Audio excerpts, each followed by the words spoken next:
जिंदगी में सफलता पाने के लिए फोकस और डिसिप्लिन सबसे जरूरी गुण है।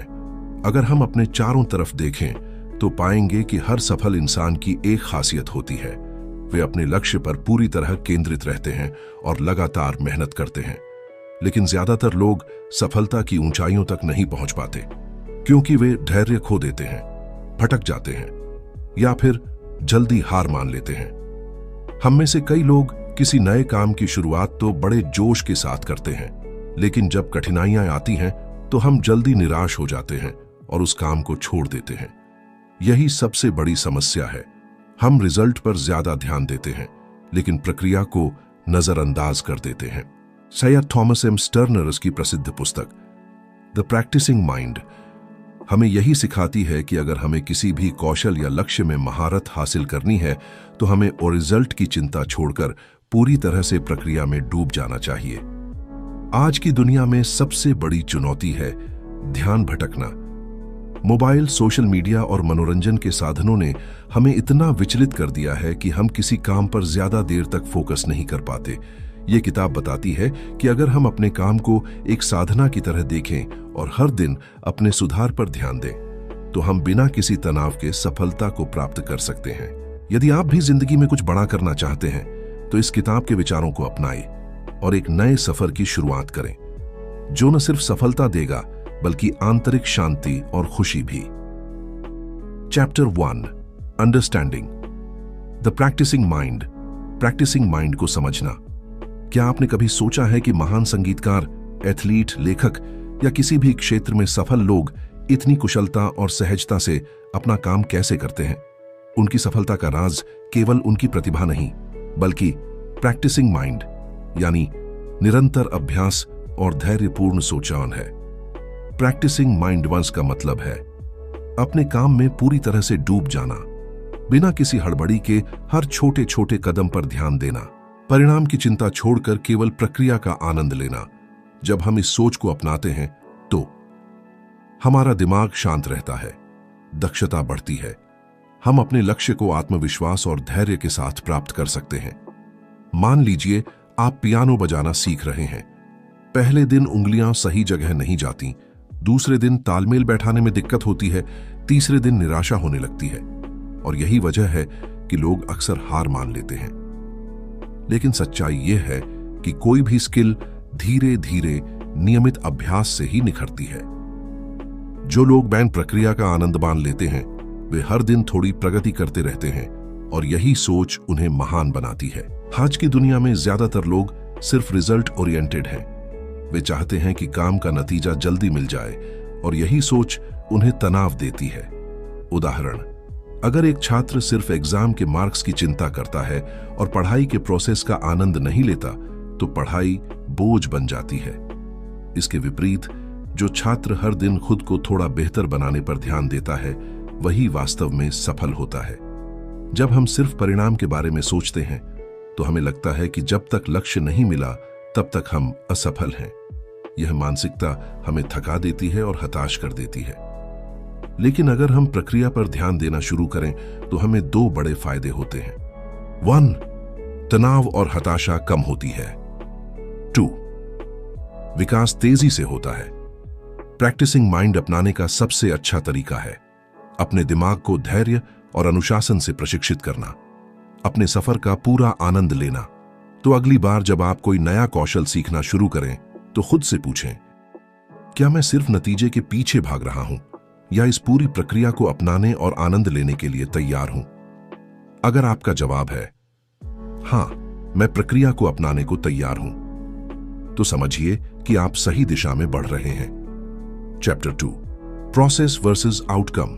क्या आपने कभी ऐसा अनुभव किया है जब कोई काम शुरू किया हो और दिमाग में सिर्फ एक ही बात घूम रही हो, बस ये जल्दी पूरा हो जाए, या फिर कब खत्म होगा ये टास्क? अगर हां तो आप अकेले नहीं हैं। हम में से ज्यादातर लोग जब कोई नया काम शुरू करते हैं तो हमारा सारा ध्यान केवल उसके ही परिणाम यानी एंड रिजल्ट पर होता है। लेकिन थॉमस एम डी स्टर्नर हमें एक चौंकाने वाली सच्चाई बताते हैं, जब आप केवल लक्ष्य पर ध्यान देते हैं तो आप रास्ते को खो देते हैं, और जब आप रास्ता खो देते हैं तो आप खुद को खो देते हैं।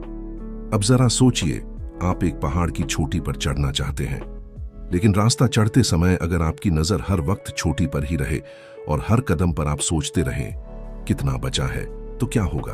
आप थक जाएंगे, निराश होंगे और हो सकता है बीच में ही बैठ जाएं।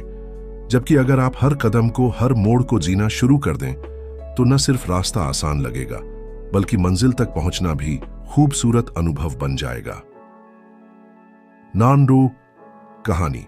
एक विद्यार्थी और उसका लक्ष्य एक छात्र था जिसे मेडिकल की तैयारी करनी थी। उसने खुद को एक सख्त टाइम टेबल में बांध लिया। सुबह से रात तक सिर्फ पढ़ाई। हर दिन उसे यही डर सताता था, क्या मैं टॉप कर पाऊंगा? क्या मेरा सिलेक्शन होगा? लेकिन जब वो पढ़ाई करता तो दिमाग बार बार परिणाम की चिंता में भटकता रहता। वो पढ़ रहा था पर सीख नहीं रहा था। वो याद कर रहा था लेकिन समझ नहीं पा रहा था। फिर एक दिन उसके शिक्षक ने कहा, तू किताब पढ़ रहा है या भविष्य में असफल होने का डर? छात्र चौंक गया। शिक्षक बोले, हर एक पंक्ति को बस इसलिए पढ़ क्योंकि तुम जानना चाहते हो, ना कि इसलिए कि तुम्हें नंबर लाने हैं। इस कहानी में छुपा है अभ्यास और सुकून का असली राज। प्रक्रिया पर ध्यान दो, परिणाम अपने आप आएगा। प्रक्रिया में शांति है, परिणाम में बेचैनी। थॉमस समझाते हैं कि जब हम किसी कार्य की प्रक्रिया पर ध्यान देते हैं तो हमारा मन शांत रहता है। हमें छोटी छोटी प्रगति दिखती है, हम हर दिन कुछ नया सीखते हैं। लेकिन जब हम केवल परिणाम पर टिके रहते हैं तो हम हर समय खुद को जज करते हैं। हम हर गलती को हार मान लेते हैं और हम कभी वर्तमान में नहीं होते।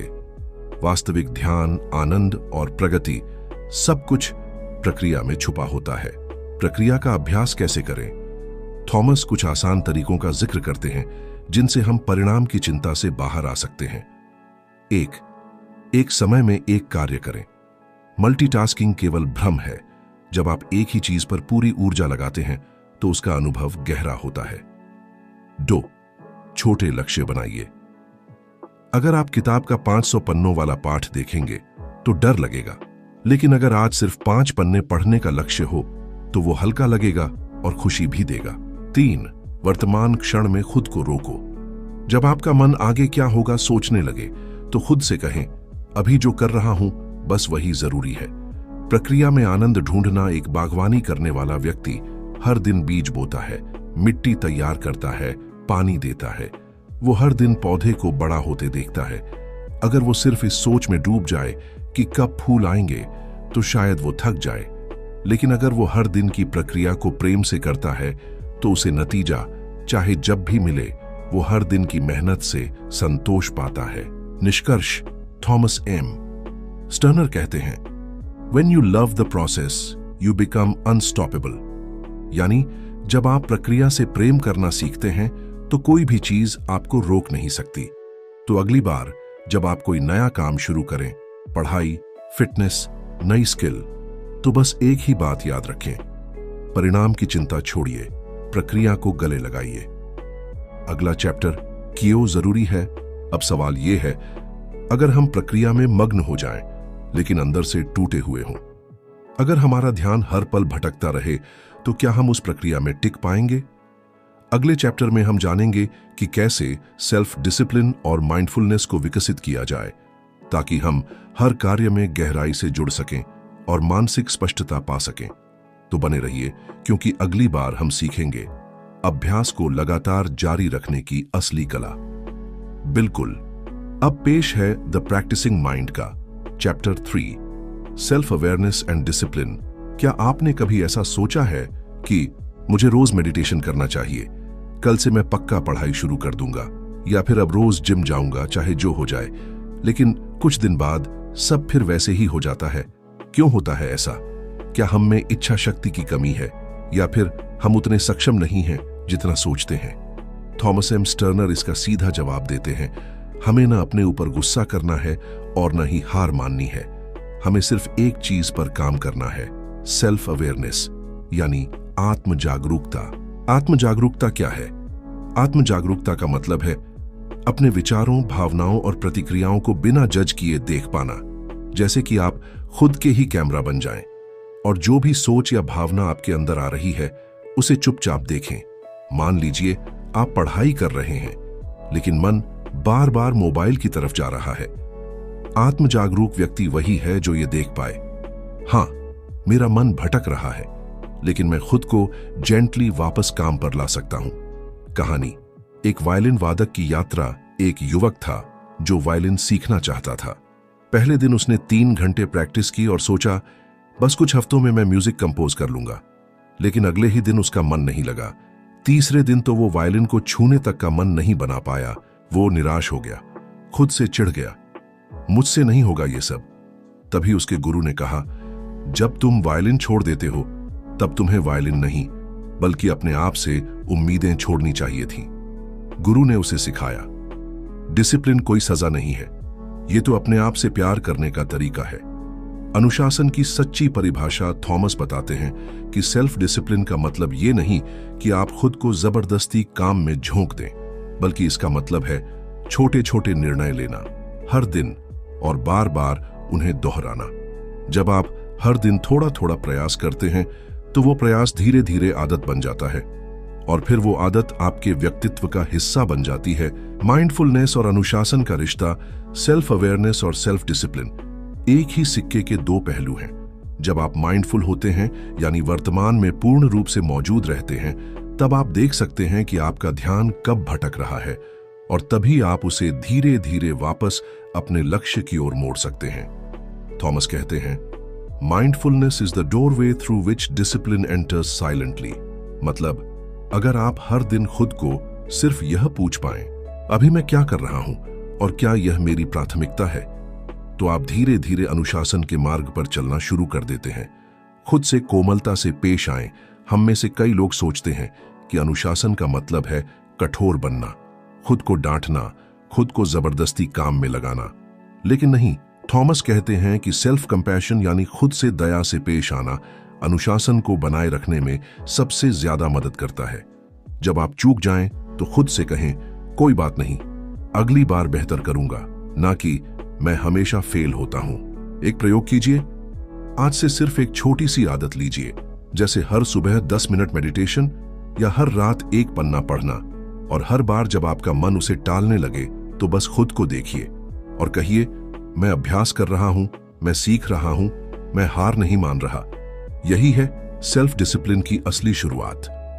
निष्कर्ष, सेल्फ अवेयरनेस और अनुशासन हमारे जीवन के ऐसे 2 उपकरण हैं जो हमें न केवल बेहतर बनाते हैं बल्कि हमें सच में शांति और संतुलन महसूस कराते हैं। जब आप हर दिन अपने मन की हलचल को देखना शुरू कर देंगे और फिर धीरे धीरे उसे दिशा देना सीखेंगे, तो एक दिन बिना जोर लगाए आप अपनी मंजिल की ओर बढ़ते चले जाएंगे। लेकिन सवाल उठता है, अगर हम अभ्यास करते रहें, अनुशासित भी हो जाएं, तो क्या हर बार मन शांत रहेगा? क्या हम कभी भी फ्रस्ट्रेशन, डाउट या थकावट से नहीं गुजरेंगे? अगले अध्याय में हम जानेंगे अभ्यास के दौरान आने वाली मानसिक बाधाओं से कैसे निपटें, क्योंकि सिर्फ शुरुआत करना नहीं, लंबी रेस में टिके रहना ही असली जीत है। तो अगली बार जरूर आइए, क्योंकि अब बात होगी उन रुकावटों की जो हमें खुद से दूर कर देती है। Chapter 4, When the mind starts getting tired। हम सब ने कभी ना कभी शुरुआत की है, एक नई आदत, एक नया सपना या कोई बड़ा लक्ष्य। शुरुआत के पहले कुछ दिन उत्साह रहता है, ऊर्जा रहती है, उम्मीद भी रहती है, लेकिन फिर धीरे धीरे एक अजीब सी थकावट, उलझन और कभी कभी निराशा भी आने लगती है। हम सोचते हैं, क्या मैं सही कर रहा हूं? क्या कोई फायदा भी है इसका? या फिर शायद मैं इसके लायक नहीं। थॉमस स्टर्नर इसे कहते हैं मेंटल इंटरफेरेंस, यानी मानसिक रुकावट। मानसिक रुकावट क्या है? मानसिक रुकावट का मतलब है वो भीतरी आवाजें जो हमें पीछे खींचती हैं, जैसे कि आत्मसंदेह, सेल्फ नहीं होगा, कंपैरिजन, वो कितना अच्छा कर रहा है, मैं क्यों नहीं कर पा रहा, जल्दी परिणाम पाने की चाह, मैंने 5 दिन मेहनत की पर कुछ खास नहीं बदला। थॉमस कहते हैं कि ये रुकावटें आपके अभ्यास की दुश्मन नहीं है, बल्कि ये अभ्यास का ही हिस्सा है। मतलब, अगर ये आवाजें आ रही हैं तो आप सही दिशा में बढ़ रहे हैं। एक छोटा सा उदाहरण कल्पना कीजिए। आप एक शांत झील में नाव चला रहे हैं। शुरू में पानी एकदम शांत है, आप तेजी से आगे बढ़ते हैं, फिर धीरे धीरे लहरें उठती हैं, हवा तेज हो जाती है। आप क्या करते हैं? क्या नाव चलाना छोड़ देते हैं? नहीं, आप पैडल और मजबूती से पकड़ते हैं। आपको पता है यह भी मौसम का हिस्सा है। ठीक वैसे ही जब आप अभ्यास कर रहे होते हैं तो मानसिक रुकावटें आना स्वाभाविक है। आत्मदया और धैर्य का महत्व। थॉमस यहां एक बड़ी बात बताते हैं। खुद से प्रेम करना अभ्यास का सबसे जरूरी हिस्सा है। जब मन में निराशा आए, जब लगे कि प्रगति नहीं हो रही, तब खुद को डांटना नहीं है, बल्कि खुद को समझाना है, मैं कोशिश कर रहा हूं। और यही सबसे बड़ी बात है। सेल्फ कंपैशन यानी आत्मदया वो ईंधन है जो आपको अभ्यास में टिके रहने की ताकत देता है। ध्यान बंटने पर क्या करें? कई बार हम अभ्यास के बीच में ही परेशान हो जाते हैं। बार बार ध्यान बंटता है, मन किसी और तरफ चला जाता है। थॉमस कहते हैं, अवधि का महत्व नहीं है, दिशा का है। अगर आपने 15 मिनट मेडिटेशन करने की ठानी थी, पर मन हर 2 मिनट में भटक रहा है, तो इसका मतलब ये नहीं कि आप फेल हो गए, बल्कि हर बार जब आप ध्यान वापस लाते हैं, आप अपने अभ्यास की मांसपेशियों को और मजबूत करते हैं। हर वापसी एक जीत है। मानसिक थकावट से कैसे निपटें? 1. छोटे लक्ष्य तय करें। मैं आज सिर्फ 10 मिनट करूंगा, यह सोचना ज्यादा कारगर होता है, बजाय इसके कि मुझे 1 घंटा करना है। 2. खुद से तुलना बंद करें। दूसरों की रफ्तार देखकर खुद को ना आंकें, आप अपनी यात्रा पर हैं। 3. रुकावटों को गले लगाएं। उन्हें रोकने की कोशिश मत कीजिए, बल्कि उनसे सीखिए। Chapter 4 conclusion. मानसिक रुकावटें कोई कमजोरी नहीं है, बल्कि ये हमारी मानवता का हिस्सा है। अगर हम इन्हें समझ जाएं, तो ये रुकावटें हमारी सबसे बड़ी शिक्षक फाइन बन सकती हैं। थॉमस कहते हैं, जब आप अभ्यास के बीच में थक जाएं, तो रुकिए मत, बस धीरे चलिए। यही चाल आपको मंजिल तक पहुंचाती है। अब आगे क्या? लेकिन एक सवाल और, अगर हम अभ्यास करते रहें, रुकावटों से लड़ते रहें, तो क्या कभी वो परिणाम भी मिलेगा जिसकी हमें तलाश है?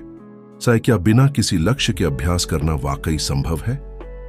अगले अध्याय में हम जानेंगे गोल से आजादी क्यों जरूरी है, क्यों कभी कभी मंजिल पर नहीं, रास्ते पर ध्यान देना सबसे बड़ी कला होती है। तो जुड़िए अगले भाग में, जहां बात होगी प्रोसेस थिंकिंग की और यह कैसे बदल सकता है आपकी पूरी जिंदगी। Chapter 5 connect with the process, not the goal.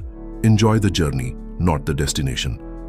सोचिए, एक बच्चा है जो पेंटिंग कर रहा है। वो रंगों से खेल रहा है, ब्रश घुमा रहा है। कभी कोई लाइन बिगाड़ देता है तो हंस पड़ता है। उसका मकसद कोई परफेक्ट पेंटिंग बनाना नहीं है, बल्कि पेंटिंग करने का आनंद लेना है। और यही है इस अध्याय की सबसे बड़ी सीख। गोल से ज्यादा जरूरी है प्रक्रिया से जुड़ना।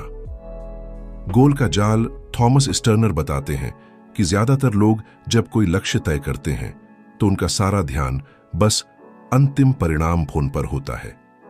जैसे, मुझे 5 किलो वजन घटाना है, मुझे 30 दिन में किताब पूरी करनी है, मुझे जल्दी अमीर बनना है। ऐसे में होता क्या है? हम हर दिन उस लक्ष्य को देखते हैं और सोचते हैं, अब तक कुछ खास बदला नहीं। और ये सोच हमें हटका देती है, निराश कर देती है। गोल हमारे लिए प्रेशर बन जाता है और प्रक्रिया का मजा खत्म हो जाता है। प्रक्रिया से जुड़ने का मतलब क्या है? थॉमस कहते हैं, जब आप सिर्फ इस पल में इस कार्य में पूरी तरह शामिल होते हैं, तो आप प्रक्रिया से जुड़ते हैं। जैसे कि कोई खिलाड़ी अगर सिर्फ जीतने की सोच में फंसा हो, तो वो हर गलती से चिढ़ जाएगा। लेकिन अगर वही खिलाड़ी हर बॉल को ध्यान से खेले, हर मूवमेंट का आनंद ले, तो वो खेल का हिस्सा बन जाता है। यही द प्रैक्टिसिंग माइंड बन की आत्मा है। लेकिन क्या बिना लक्ष्य के काम किया जा सकता है? थॉमस ये नहीं कहते कि लक्ष्य होने ही नहीं चाहिए, बल्कि वो कहते हैं, लक्ष्य को दिशा के लिए रखो, लेकिन ध्यान प्रक्रिया पर दो। गोल एक संकेत है कि हमें किस ओर जाना है, लेकिन सफर हर रोज की प्रैक्टिस से ही बनता है। एक छोटी कहानी। एक आदमी पहाड़ चढ़ रहा था। उसका ध्यान सिर्फ चोटी पर था। वो हर मोड़ पर रुककर ऊपर देखता और सोचता, अब तक पहुंचा क्यों नहीं? थोड़ी देर बाद वो थक गया, बैठ गया। उसे रास्ता भारी लगने लगा। उसी रास्ते से एक बच्चा भी चढ़ रहा था, पर वो हर पत्थर को देखता, हर फूल को छूता, हर पेड़ की छाया में रुककर मुस्कुराता। किसी ने उससे पूछा, तुम थकते नहीं? बच्चा बोला, मैं तो रास्ता देख रहा हूं, छोटी नहीं। Conclusion of chapter 5। अगर हम सिर्फ लक्ष्य को पकड़कर बैठेंगे तो सफर का सारा मजा खो देंगे, लेकिन अगर हम हर दिन की प्रैक्टिस में आनंद ढूंढें तो मंजिल अपने आप मिल जाएगी। थॉमस की सबसे गहरी बात है, peace is in the process not in the result. अगली कड़ी का इशारा। पर एक सवाल अब भी बचा है, अगर हर दिन सिर्फ अभ्यास करना है तो उसमें निरंतरता कैसे लाएं? क्यों कई लोग अच्छे से शुरुआत करते हैं पर टिक नहीं पाते? क्या कोई तरीका है जिससे ये प्रैक्टिस माइंड हमारी आदत बन जाए? अगले अध्याय में जानेंगे प्रैक्टिस को जीवन शैली में बदलने का विज्ञान। Chapter 6, how to make practice a habit. हम सभी जानते हैं कि कोई भी बदलाव या नई चीज सीखना आसान नहीं होता। शुरुआत में जो जोश होता है वो कुछ दिन बाद कम होने लगता है। कई बार हम सोचते हैं, मैंने तो शुरुआत अच्छी की थी, पर अब मन नहीं लग रहा। तो सवाल उठता है, कैसे बनाए रखें प्रैक्टिस को अपनी जिंदगी का हिस्सा? आदत बनने का सच थॉमस टर्नर बताते हैं कि प्रैक्टिस की निरंतरता तभी बनी रहती है जब वह हमारी आदत बन जाए। आदत मतलब वो काम जो हम बिना सोचे समझे करते हैं, जैसे सुबह उठकर पानी पीना या दांत ब्रश करना। लेकिन आदत बनाना इतना आसान भी नहीं है, क्योंकि हमारा दिमाग नई चीजों को अपनाने में हिचकता है। एक छोटा उदाहरण सोचिए, आप रोज सुबह 6 बजे उठकर दौड़ना चाहते हैं। पहले 2 दिन जोर लगाकर उठते हैं, लेकिन तीसरे दिन आलस हो जाता है। चौथे दिन बहाने बनने लगते हैं। यहां पर जरूरी है छोटे छोटे कदम लेना और धैर्य रखना। थॉमस की सलाह है कि शुरुआत में बड़े लक्ष्य न रखें। बस इतना सोचें, आज बस 5 मिनट दौड़ता हूं या आज बस 15 मिनट ध्यान करता हूं। धीरे धीरे ये छोटे कदम आपकी आदत बन जाएंगे। फिर आपको खुद ब खुद आगे बढ़ने की प्रेरणा मिलेगी। माइंडसेट की ताकत सिर्फ टाइम देना ही काफी नहीं होता, ध्यान देना होता है अपने माइंडसेट पर। क्या आप अपनी प्रैक्टिस को एक बोझ मानते हैं या एक मजेदार चैलेंज? थॉमस कहते हैं, प्रैक्टिस में आनंद लेना सीखो। जब आप प्रक्रिया से प्यार करोगे तो निरंतरता खुद ब खुद आएगी। रुकावटों से न घबराएं। प्रैक्टिस के रास्ते में रुकावटें आएंगी, मन करेगा कि आप छोड़ दें, लेकिन याद रखिए, ये रुकावटें आपको कमजोर नहीं करती बल्कि मजबूत बनाती हैं। जब आप हर बार वापस प्रैक्टिस पर लौटते हैं तो आप खुद को एक विजेता साबित कर रहे होते हैं। कंक्लूजन ऑफ चैप्टर 6, छोटे लक्ष्य बनाएं, हर दिन थोड़ा करें, अपनी प्रैक्टिस से प्यार करें और रुकावटों को सीख समझकर अपनाएं। यही है द प्रैक्टिसिंग माइंड की असली ताकत। अगली कड़ी के लिए, लेकिन क्या आपने कभी सोचा है, जब हम हर दिन प्रैक्टिस कर रहे हों तब भी क्या सच में सफलता आती है? क्या हमें हमेशा जीत ही मिलेगी? अगले अध्याय में जानेंगे असफलता और सफलता के बीच की सच्चाई। Chapter 7, the truth between failure and success, how to overcome fear. जब हम कुछ नया सीखने या किसी लक्ष्य को पाने की कोशिश करते हैं तो अक्सर हमें डर और असफलता का सामना करना पड़ता है। लेकिन क्या असफलता सच में अंत होती है या यह सफलता का एक हिस्सा है? असफलता से डरना क्यों सामान्य है? हर इंसान चाहता है कि वो सफल हो, लेकिन जब असफलता सामने आती है तो दिल डूबने लगता है। हम सोचते हैं, शायद मैं ये नहीं कर सकता या मेरा प्रयास बेकार जा रहा है। यह डर हमें आगे बढ़ने से रोकता है। पर थॉमस टर्नर बताते हैं कि असफलता से डरना स्वाभाविक है, पर इसे समझना और उससे सीखना जरूरी है। असफलता। एक शिक्षक एक बार एक बच्चे ने पतंग उड़ाने की कोशिश की। पहली बार पतंग उलझ गई, दूसरी बार तार टूट गया, पर वह नहीं रुका। हर बार उसने कुछ न कुछ नया सीखा। आखिरकार उसने इतनी अच्छी पतंग उड़ाई कि सारे मोहल्ले वाले तारीफ करने लगे। यही असफलता की ताकत है। यह हमें बेहतर बनाती है, मजबूत बनाती है। सफलता और असफलता का फर्क, सफलता केवल अंतिम परिणाम केस नहीं है। सफलता वो है जो हम सीखते हैं, महसूस करते हैं और कैसे हम हर असफलता से उठ खड़े होते हैं। थॉमस कहते हैं, जब आप प्रैक्टिस माइंड अपनाते हैं तो असफलता आपका दुश्मन नहीं बल्कि एक साथी बन जाती है। जब आप प्रैक्टिस में ध्यान लगाते हैं तो आप डर को कम करते हैं और असफलता को नए अवसर के रूप में देखते हैं। डर को कैसे पार करें? 1. डर को स्वीकार करें। डरना स्वाभाविक है, पर उसे अपने ऊपर हावी ना होने दें। 2. छोटे कदम लें। बड़े बदलाव की बजाय छोटे छोटे कदम बढ़ाते रहें। 3. प्रक्रिया में आनंद लें। परिणाम की चिंता कम करें, सफर का मजा लें। 4. सकारात्मक सोच बनाए रखें। हर असफलता में कोई ना कोई सीख होती है। कहानी, एक कलाकार की जर्नी। एक कलाकार ने अपनी पहली पेंटिंग सबके सामने रखी। कई लोगों ने नापसंद किया, पर उसने हार नहीं मानी। हर दिन प्रैक्टिस की, सीखता रहा और अपनी कला को सुधारता रहा। वह अंततः मशहूर हो गया। उसने समझा कि असफलता उसकी मंजिल तक पहुंचने का हिस्सा है, न कि बाधा। Conclusions of chapter 7। असफलता से डरना स्वाभाविक है, पर उससे लड़ना जरूरी। असफलता से सीखो और आगे बढ़ो। सफलता का असली मतलब है निरंतर प्रैक्टिस और धैर्य। डर को अपना दोस्त बनाओ, दुश्मन नहीं। क्या आप जानना चाहते हैं कि जब हम डर और असफलता से ऊपर उठ जाते हैं, तब हम अपनी मन की शांति और एकाग्रता कैसे पाते हैं? अगले अध्याय में जानेंगे मन की प्रैक्टिस, शांति और एकाग्रता का रहस्य। Chapter 8, mindfulness practice, the secret to peace and concentration. जब हम लगातार प्रैक्टिस करते हैं तो सिर्फ कौशल ही नहीं बढ़ता, बल्कि हमारा मन भी बदलता है। थॉमस टर्नर कहते हैं, प्रैक्टिस केवल बाहरी कामों के लिए नहीं, बल्कि मन के लिए भी है। मन की शांति क्यों जरूरी है? आज की जिंदगी में तनाव, भागदौड़ और उलझनें बहुत हैं। हमारा मन अक्सर उछल कूद करता रहता है, एक पल ध्यान कहीं, दूसरे पल कहीं। ऐसे में हम अपनी प्रैक्टिस या काम में मन लगाना भूल जाते हैं। लेकिन अगर हमारा मन शांत और एकाग्र नहीं होगा, तो हम अपने काम में महारत नहीं पा सकते। एकाग्रता का मतलब क्या है? एकाग्रता का मतलब है पूरी ताकत और ध्यान एक ही चीज पर लगाना। जब हम टीवी देखते हुए मोबाइल पर भी ध्यान देते हैं, तो कोई काम पूरा ध्यान से नहीं कर पाते। थॉमस बताते हैं कि प्रैक्टिस माइंड का एक बड़ा फायदा यही है कि यह हमें ध्यान केंद्रित करना सिखाता है। कैसे लाएं मन में शांति? 1. ध्यान, मेडिटेशन का अभ्यास करें। रोज कम से कम 5 मिनट ध्यान करने से मन की हलचल कम होती है। 2. सांसों पर ध्यान लगाएं। जब भी मन उछलता है, गहरी सांस लें और वापस सांसों पर ध्यान केंद्रित करें। 3.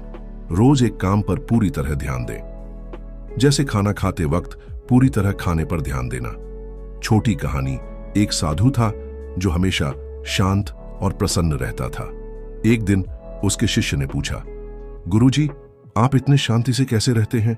साधु ने मुस्कुराते हुए कहा, मैं अपने मन की प्रैक्टिस करता हूं हर दिन। यह प्रैक्टिस ही उसकी ताकत थी, जिससे वह तनाव से मुक्त रहता था। कंक्लूजन ऑफ चैप्टर 8, मन की शांति और एकाग्रता हमारे सफल अभ्यास के लिए जरूरी है। ध्यान और सांसों पर ध्यान देने से हम अपने मन को नियंत्रित कर सकते हैं। जब मन शांत होगा, तभी हम अपनी पूरी क्षमता से प्रैक्टिस कर पाएंगे। अगली कड़ी का इशारा। अब आप सोच रहे होंगे, जब मन शांत हो और एकाग्रता बढ़े, तो क्या हमें जिंदगी में मिलने वाली चुनौतियां आसान हो जाती हैं? अगले अध्याय में जानेंगे चुनौतियों का सामना कैसे करें बिना घबराए। Chapter 9, how to face challenges without getting nervous. जिंदगी में चैलेंजेस आना आम बात है। हर कोई उनसे बचना चाहता है, लेकिन असली फर्क तब पड़ता है जब हम उनका सामना करते हैं बिना घबराए। थॉमस टर्नर की किताब द प्रैक्टिसिंग माइंड में यही एक अहम बात है। चुनौती हमारे रास्ते का हिस्सा है और हमें इसे समझदारी से लेना सीखना चाहिए। क्यों आती हैं चुनौतियां? चुनौतियां इसलिए आती हैं क्योंकि हम बाहर की दुनिया में नए कदम उठा रहे होते हैं। कोई नया कौशल सीखना हो, कोई नया प्रोजेक्ट शुरू करना हो, या कोई बड़ी जिम्मेदारी लेना हो। ये सब हमारे लिए नई कठिनाइयां लेकर आते हैं। हमारा मन स्वाभाविक रूप से इनसे डरता है, क्योंकि इसे पता नहीं होता कि अगला कदम कैसा होगा। डर और घबराहट को कैसे समझें? जब हमें कोई चुनौती दिखती है, तो हमारा दिमाग अक्सर फाइट और फ्लाइट मोड में चला जाता है। हमारे दिल की धड़कन तेज हो जाती है, सांसें फुलाने लगती हैं और सोचने की क्षमता कम हो जाती है। यह स्वाभाविक है, लेकिन यदि हम अपने मन को नियंत्रित न करें, तो यह डर हमें रोक सकता है। थॉमस टर्नर का तरीका।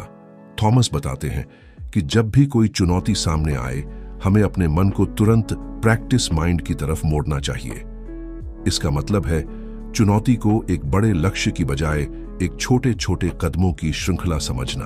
उदाहरण के लिए, अगर आप किसी बड़े प्रोजेक्ट पर काम कर रहे हैं, तो सोचिए कि इसे पूरा करने के लिए आपको हर दिन सिर्फ एक छोटा काम करना है।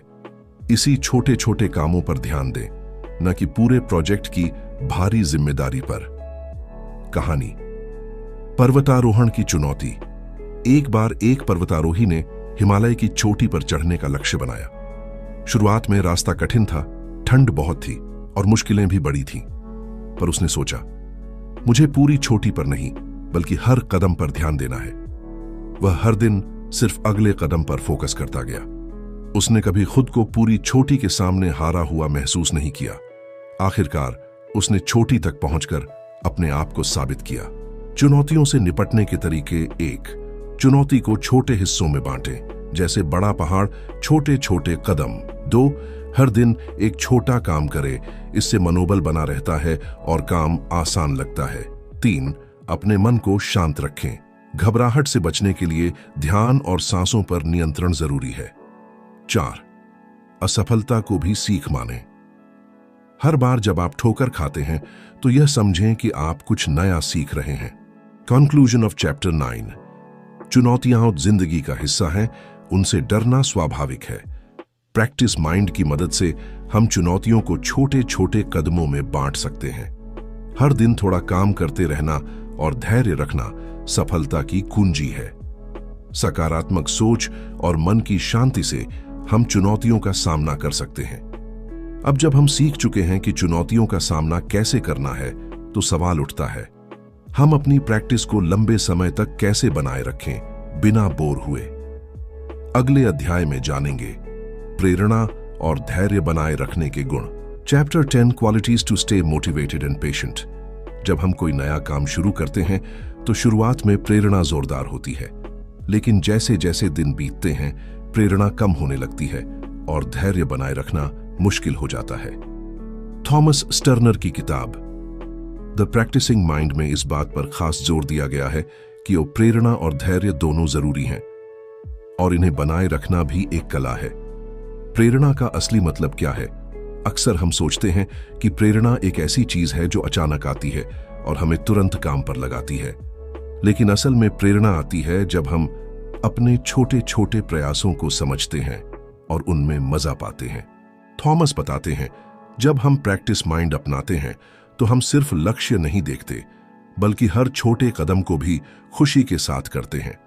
धैर्य क्यों जरूरी है? किसी भी बड़ा बदलाव या सफलता रातों रात नहीं आती। धैर्य का मतलब है लगातार मेहनत करते रहना, भले ही परिणाम तुरंत न दिखें। अगर हम जल्दी में सफलता चाहते हैं और धैर्य नहीं रखते तो असफलता मिलने पर टूट जाते हैं, पर अगर हम धैर्य रखें तो असफलताएं भी हमें मजबूत बनाती हैं। प्रेरणा और धैर्य बनाए रखने के तरीके। 1, छोटे छोटे लक्ष्य बनाएं। बड़े लक्ष्य को छोटे हिस्सों में बांटें ताकि हर पूरा हिस्सा पूरा करने पर खुशी हो। 2, अपनी प्रगति को नोट करें। जब आप अपने छोटे छोटे सुधार देखें तो आपको प्रेरणा मिलती है। 3, सफलता की कल्पना करें। अपने लक्ष्य को हासिल करने के बाद की खुशी सोचें, लेकिन उसमें फंसकर वर्तमान का मजा न भूलें। 4, अपने आप को पुरस्कृत करें। जब भी कोई छोटा लक्ष्य पूरा हो, खुद को थोड़ा आराम दें या कुछ अच्छा करें। 5, धैर्य के साथ खुद से दया रखें। हर दिन पूरी मेहनत करना आसान नहीं होता, पर खुद को दोष न दें। कहानी, संगीत सीखने वाला छात्र। एक छात्र था जो संगीत सीख रहा था। शुरुआत में वह उत्साहित था, रोज प्रैक्टिस करता था, लेकिन कुछ हफ्तों बाद उसे लगा कि उसकी प्रगति धीमी है और वह थक गया है। पर उसने हार नहीं मानी। हर दिन थोड़ा थोड़ा प्रैक्टिस करता रहा, अपने सुधार को नोट करता रहा। धीरे धीरे उसकी मेहनत रंग लाई और वह अच्छा संगीत बजाने लगा। Conclusion of chapter 10। प्रेरणा और धैर्य दोनों जरूरी हैं। बिना धैर्य के प्रेरणा अधूरी है। छोटे छोटे कदमों को मान्यता देना और प्रगति पर ध्यान देना मदद करता है। अपने लक्ष्य को बड़े सपने की तरह देखो, पर हर दिन की मेहनत में भी आनंद लो।